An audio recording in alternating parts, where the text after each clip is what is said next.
시청자 여러분 안녕하십니까? 김동수입니다. 한덕수 국무총리 권한대행이요.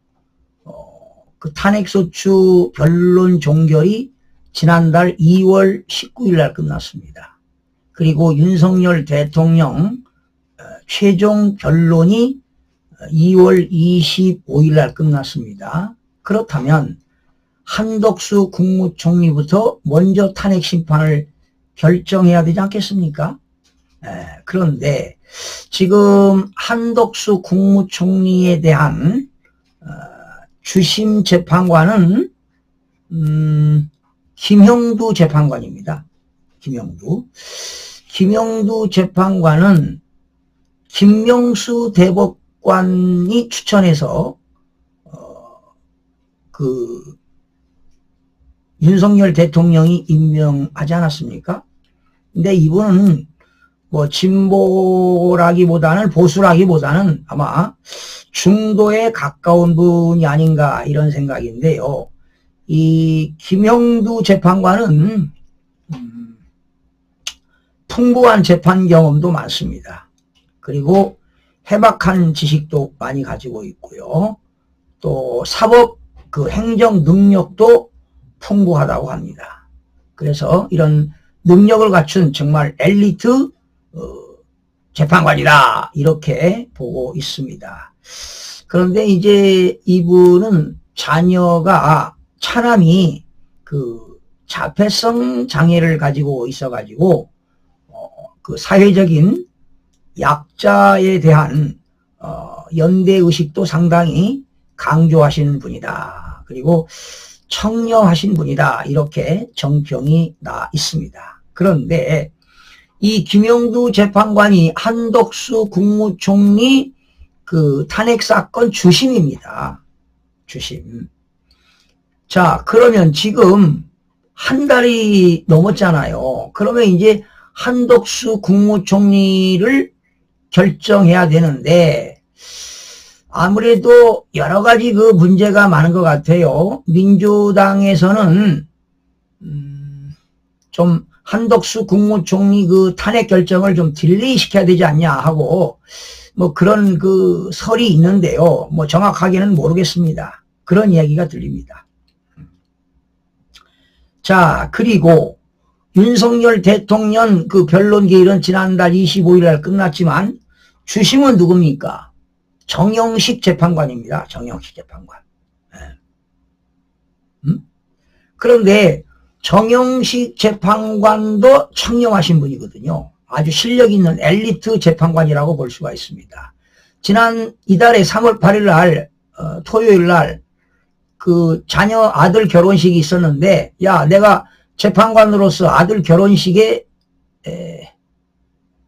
가야 되느냐 말아야 되느냐 이런 주문도 했다고 그래요. 그래서 일단 결혼식을 무사히 마치긴 마쳤지만은 하여튼 비공식적으로 이렇게 결혼식을 마쳤다고 합니다. 그런데 이 정영식 재판관은 주심이거든요. 윤석열 대통령 주심인데 한덕수 국무총리부터 먼저 선고를 해라. 그러면 내가 이제 대통령 선거 평결을 하겠다. 뭐 이렇게 지금 나온 것 같습니다. 뭐 알 수가 없습니다. 그런데 이 정영식 재판관이 우원식 국회의장이 헌법재판소에 권한쟁의 심판 청구했잖아요. 그럴 때 한덕수 국무총리 탄핵할 때 의결 정족수를 151명으로 하느냐 200명으로 하느냐 할 때 왜 표결을 결정하지 않았느냐 이렇게 질문을 하기도 했잖아요. 결과적으로 이거 한덕수 권한대행이 판결하는데도 지금 문제가 있습니다. 권한쟁의 심판하는 거에 대해서도 문제가 있다고요. 그러면 그 당시 151명으로 가결시켰잖아요. 통과를 시켰어요. 그 당시 아마 찬성표가 192석인가 나왔을 거예요. 그러면 한덕수 국무총리가 대통령 권한대행이니까 의결 정족수를 200명으로 해야 된다. 이걸 가지고 다툰다면은 위법이 될 수가 있다는 얘기입니다. 그래서 이런 걸로 인해서 만약에 한덕수 국무총리가 기각이나 각하를 당해서 다시 이 대통령 권한대행으로 가게 되면 또 어떤 문제가 있느냐. 최상목 대행이 두 사람 임명했잖아요. 에? 누구 임명했나요?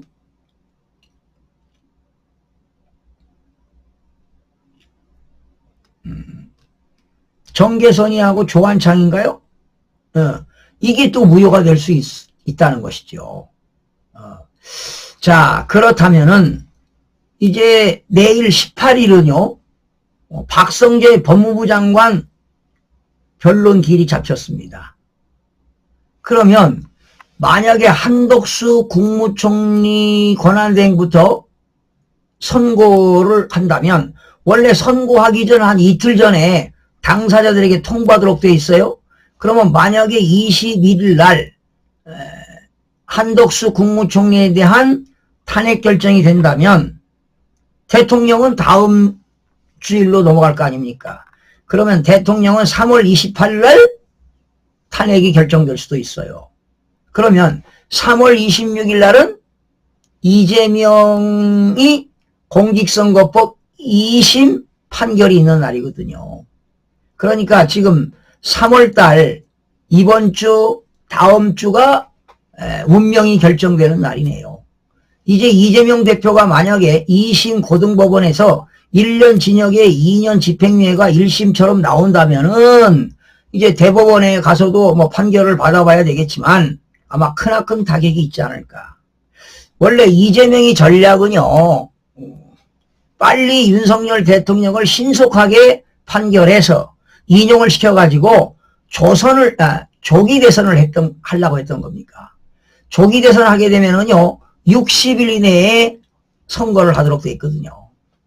그럼 본인이 공직선거법 3심 판결되기 전에 대통령에 당선돼야 되겠다. 그런 전략이었습니다. 그래서 문영배한테 빨리 신속하게 탄핵을 결정해라. 그런데 지금 4대4 아닙니까? 4대4. 지금 정영식, 김복형, 조한창 재판관 손에 지금 달렸는데 만약에 세 사람이 기각을 한다면 5대3이 되고 만약에 김영두까지도 기각 편에 선다면 4대4가 되는 겁니다. 그래서 지금 더불어민주당에서는 김영두 재판관한테 상당히 뜸을 들이는 것 아니냐. 야, 한덕수 결정하는 걸 좀 딜레이시켜라. 그런데 문제는 무슨 소리냐. 정영식 재판관은 먼저 김영두 주심이 먼저 한덕수 국무총리를 결정하고 그러면 내가 지금 평의가 계속 열리고 있습니다.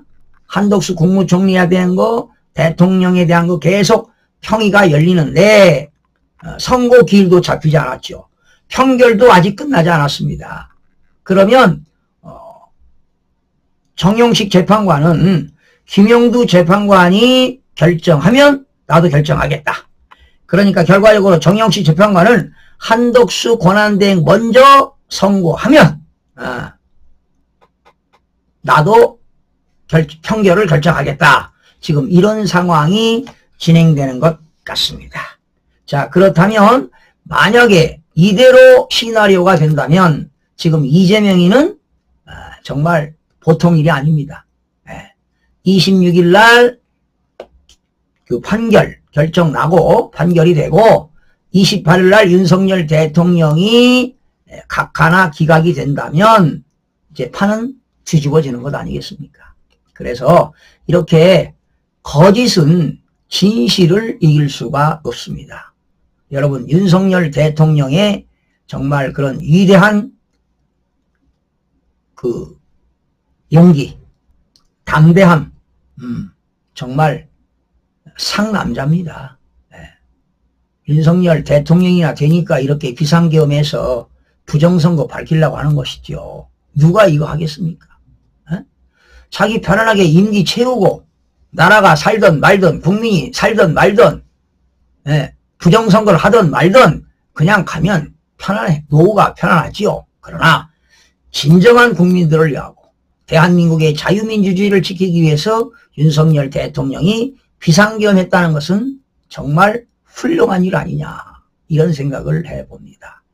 자, 이제 이번 주에는 한덕수 국무총리가 기각이 되기를 바랍니다. 기각이 되기. 아마 4대4가 될 수도 있고 뭐 5대3이 될 수도 있습니다. 그러나 권한쟁의 심판 청구는 그거는 각하를 해야 될 겁니다. 어떤 판결이 나올지 기추가 주목이 되고요. 그러면 다음 주에 오히려 윤석열 대통령 입장에서는 이번 주가 아니라 다음 주로 넘어가는 것도 더 유리한 조건이 아닌가 이런 생각을 해보고요. 아마 윤석열 대통령이 마지막 변론 종기일 날 국가에 정말 국가 기밀이라 할까요? 대통령만이 알고 있는 국가 기밀 정보를 다 노출시킬 수가 없다. 그러니 재판관들이 심혈을 기울여서 결정해달라 이런 말씀을 했는데 정말 네 분의 재판관입니다. 정영식, 김복형, 조한창, 김영두 재판관이 기각적으로 손을 들어준다면 4대4 기각이 될 것이고 또 협의를 해서 각하가 될 수도 있을 거라고 예상해 봅니다. 시청자 여러분 고맙습니다.